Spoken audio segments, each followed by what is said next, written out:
Alam nyo, para sa akin, habang malakas pa tayo, mag-ipon na. Paghahanda na natin yung ating pagtanda. Kung tayo may trabaho pa, mag-ipon tayo ng mag-ipon. Yung bang i-divide mo yung kita mo para sa pamilya mo at para din sa'yo sa sarili mo. Darating kasi ang panahon na pag-asawa na yung mga anak natin, sila lalayo na sa piling mo. Magkanya-kanya na silang buhay, magkanya-kanya na silang bahay, magsasarili na. Ikaw may iiwan ka sa bahay mo. May mga anak kasi nga pag matanda ng magulang lalo na kung may sakit tapos wala pang pera, walang ipon, walang ipon, sila ay nagtuturuan kung sino mag-aalaga sa iyo, sino ang mag-aalaga at magbantay sa iyo. Nagtuturuan sila. Kaya dapat talaga habang malakas pa tayo, mag-ipon na tayo.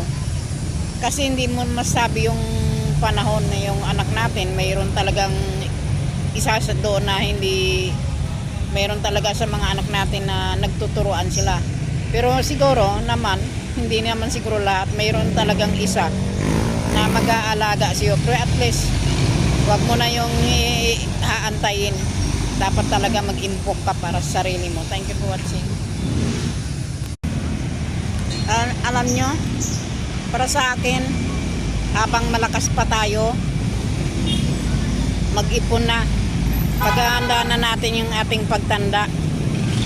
Kung tayo may trabaho pa, mag-ipon tayo ng mag-ipon. Yung bang i-divide mo yung kita mo para sa pamilya mo at para din sa'yo sa sarili mo. Darating kasi ang panahon na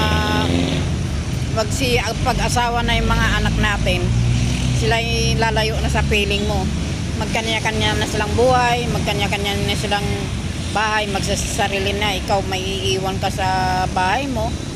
May mga anak kasi nga pag matanda ng magulang lalo na kung may sakit tapos wala pang pera, walang ipon, walang ipon, sila ay nagtuturuan kung sino mag-aalaga sa iyo, sino ang mag-aalaga at magbantay sa iyo.